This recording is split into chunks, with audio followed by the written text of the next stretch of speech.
আমরা এখন দেখতে পাচ্ছি এখানে আমাদের অল্টারনেটরের টেস্ট লেখা আছে। তো অল্টারনেটর টেস্ট করা হয় মূলত দুইটা মেজারমেন্ট করার জন্য, একটা হচ্ছে আর্মেচার রেজিস্ট্যান্স বের করার জন্য আর একটা হচ্ছে সিনক্রোনাস রিঅ্যাকট্যান্স বের করার জন্য। তো মনে রাখবা যে অল্টারনেটর নাম্বার 1 এ বের করা হয় হচ্ছে আর্মেচার রেজিস্ট্যান্স এবং 2 নম্বরে যেটা বের করা হচ্ছে সেটা হচ্ছে সিনক্রোনাস রিঅ্যাকট্যান্স। তো যখন তুমি এই দুইটা ডাটা কালেক্ট করতে পারবা তখন বেশ কয়েকটা জিনিস তুমি এক ধাপে বের করতে পারবা। সেটা হচ্ছে নাম্বার 1, একটু মনোযোগ দাও, দেখো আমি একটু ড্র করি। দেখো এখানে ড্র করলে আমরা পাচ্ছি হচ্ছে এই যে অল্টারনেটর, এখানে অল্টারনেটর ড্র করার পরে আমরা দেখতে পাচ্ছি কি এখানে একটা রেজিস্ট্যান্স, এখানে একটা রিঅ্যাকট্যান্স, এখানে যদি একটা লোড কানেক্টেড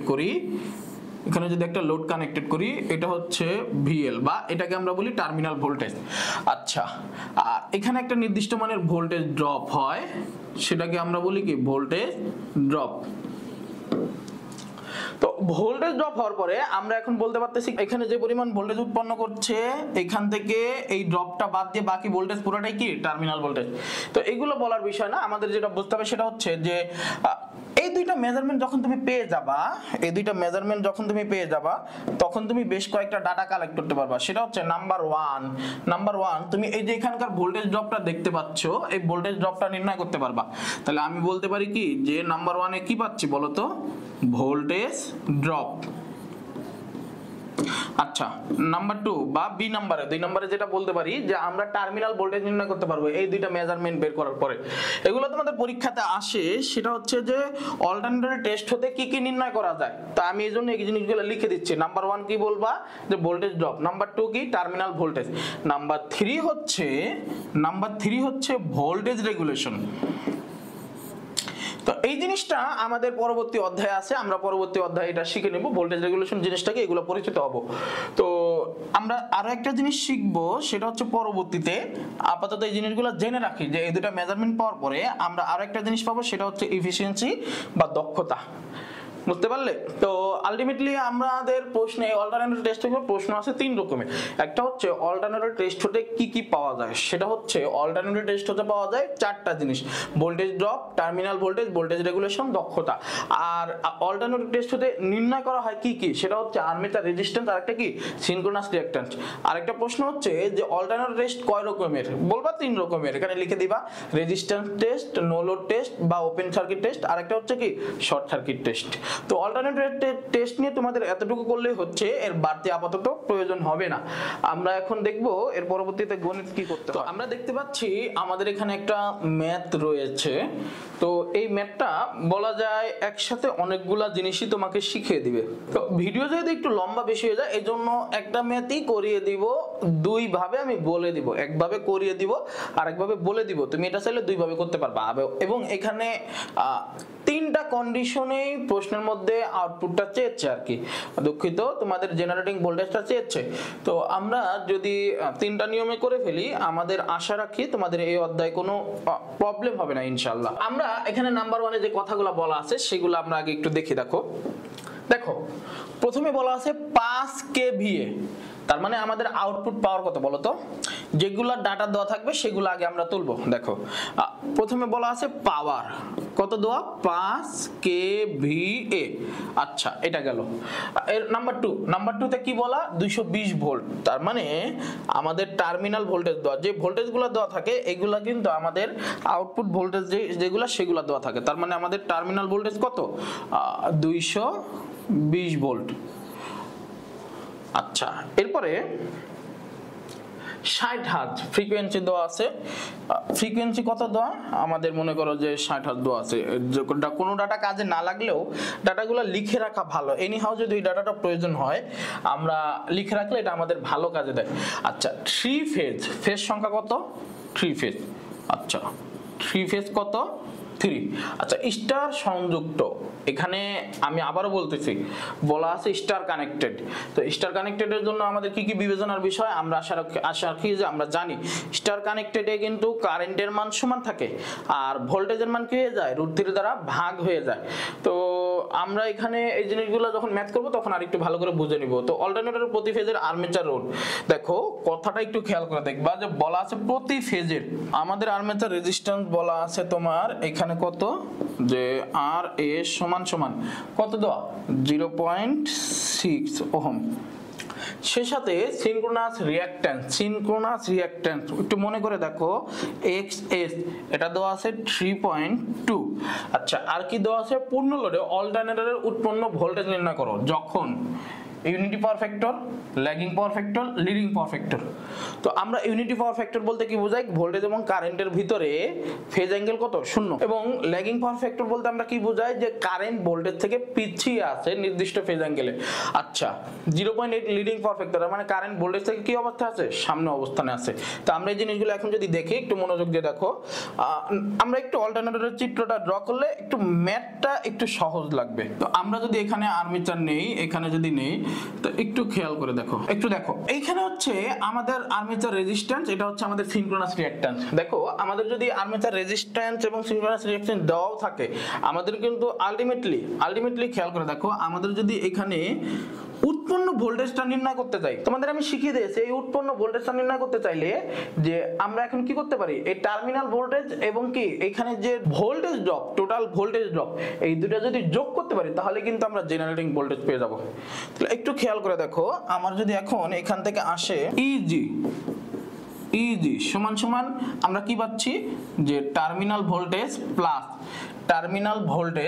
প্লাস কি পাচ্ছি আমরা এখানে, ভোল্টেজ ড্রপ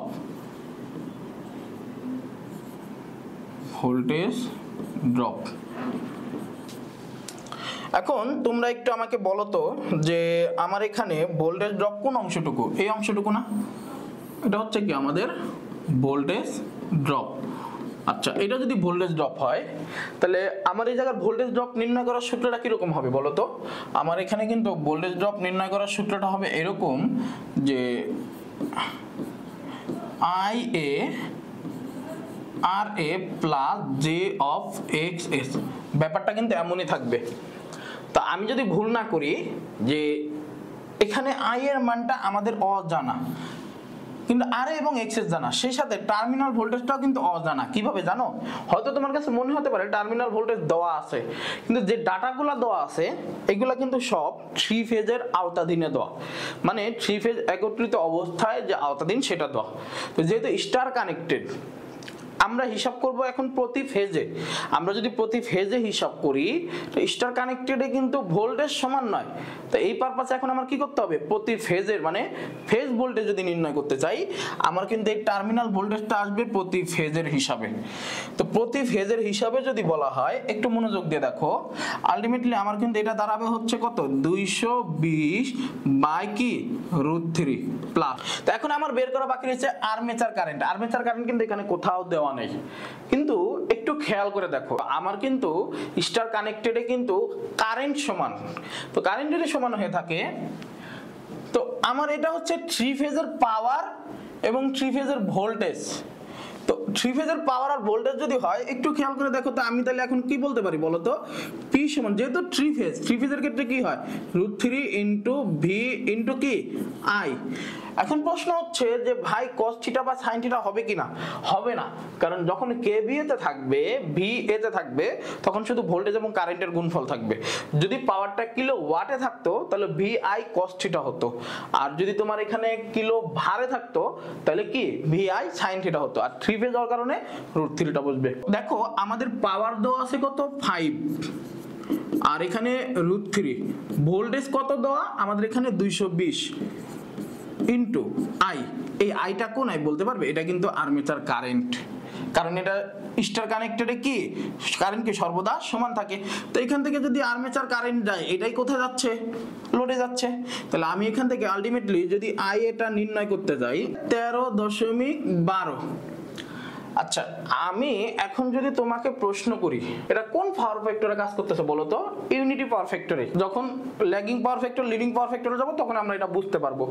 তো ইউনিটি পাওয়ার ফ্যাক্টরে যেহেতু ফেজ অ্যাঙ্গেল 0, এই কারণে আমার এটার মাঝে এখন অ্যাঙ্গেলের মান যাবে 0। তো একটু দেখো 13.12, তো 13.12 হলে এখানে গুণ দিলাম, এরপরে কি আছে, আর্মেচার রেজিস্ট্যান্স এখানে কত দিয়েছিল, 0.6 প্লাস সিনক্রোনাস রিঅ্যাকট্যান্স কত, 3.2, এই যে তোমার এখানে 3.2 দেওয়া আছে, 3.2। আলটিমেটলি আমার এই যে জেনারেটিং ভোল্টেজ, এটাই কিন্তু এখন চলে আসতেছে। দেখো তো আমার এখানে ক্যালকুলেটরে দিলে আমার আসবে হচ্ছে 141.3, 141.3। আমার এই যে ভোল্টেজটা উৎপন্ন হচ্ছে এটা কয় ফেজের জন্য? অবশ্যই এক ফেজের জন্য, এক ফেজের জন্য। কারণ এখানে আমি যা কাজ করেছি কয় ফেজের জন্য কাজ করেছি? সিঙ্গেল ফেজের জন্য। দেখো এখানে ভোল্টেজটা সিঙ্গেল ফেজ, এখানে current single phase, three phase, যেহেতু কারেন্ট সমান স্টার কানেক্টেড এই জন্য কারেন্ট সেমই রেখেছে। আবার যদি তোমার ডেল্টা কানেকশন হতো তাহলে এটা কি হয়ে যেত? এটা √3 দ্বারা ভাগ হয়ে যেত। আবার এই ভোল্টেজটা কি সেমই থাকতো। এই জিনিসগুলো আমাদের একটু মনে রাখতে হবে, তাহলে অন্য ম্যাথগুলো করতে পারবো ভালোভাবে। তো আমরা এটা পেয়েছি এক ফেজের জন্য। তাহলে আমি যদি এখন সম্পূর্ণ ফেজের জন্য চাই বা লাইন চাই, তাহলে আমার কিন্তু এখন এখানে √3 দ্বারা গুণ করতে হচ্ছে 141.3। তাহলে আমরা এখন এখান থেকে কত পাবো? যে 244.87, 244.87 ভোল্ট। এটা হচ্ছে আমাদের এক নম্বরের উত্তর। এটাকে আরো একভাবে করা যায়, এগুলো আমি সব শেষে বলে দিব। আমরা পরবর্তী ম্যাথটা করব। দেখো পরবর্তী ম্যাথটা কি বলছে? 0.8 ল্যাগিং পাওয়ার ফ্যাক্টরে। একটু আমি আবার বলতেছি 0.8 ল্যাগিং পাওয়ার ফ্যাক্টরে। একটু খেয়াল করে দেখো, 2 নম্বরের জন্য cos থিটার মান কত দেওয়া বলো তো? cos থিটার মান কিন্তু দেওয়া 0.8 ল্যাগিং। আচ্ছা, ল্যাগিং হইলে তাহলে এটা কি হয় আমি এটা বলে দিচ্ছি। তো আমি যদি এখান থেকে থিটা বের করি, এটা কি হয়ে যাবে? cos ইনভার্স 0.8, আলটিমেটলি 36.87 আসবে অ্যাঙ্গেলের মান। অ্যাঙ্গেলের মান আসবে কি? 36.87। একটু মনোযোগ দিয়ে দেখো, এখন সূত্রের পার্থক্যটা কিছুই হবে না, আমার সবই সূত্র সেম থাকবে। এখানে ছিল হচ্ছে 220/√3 প্লাস এই যে এখানে 13.12 ছিল, আমি এখানে যে আর্মেচার কারেন্ট পেয়েছিলাম 13.12, ওই সময় ইউনিটি পাওয়ার ফ্যাক্টর ছিল, এই কারণে এটা ছিল 0 ডিগ্রি। কিন্তু এখন আছে হচ্ছে তোমার ল্যাগিং পাওয়ার ফ্যাক্টরে, এই কারণে যেহেতু পিছনে থাকে এই কারণে -36.87, যেহেতু পিছনে থাকে এই জন্য -36.87 যাবে। আর যদি লিডিং হতো তাহলে এটা প্লাস হয়ে যেত। এটা একটু কষ্ট করে রিমাইন্ডিং এ রাখবা। তো আমার এখন এখানে ফেজ অ্যাঙ্গেলটা শুধু বসিয়ে দিতে হবে -36.87। এখানে একটা ব্র্যাকেট দিলে ক্যালকুলেটরে ভালোভাবে ধরবে এটা, গুণ। এইবার আমি শুধু বসিয়ে দিব। আর রেজিস্ট্যান্সের ভ্যালু কত? রেজিস্ট্যান্সের ভ্যালু হচ্ছে 0.6 প্লাস জে অফ ইনটু, দুঃখিত,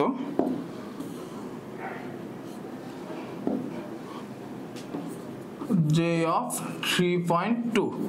আগের ম্যাথের ভিতরে একটু লেখা ভুল ছিল, এখানে হবে জে অফ 3.2, যেটা দিতে একটু কষ্ট করে দিয়ে দিও।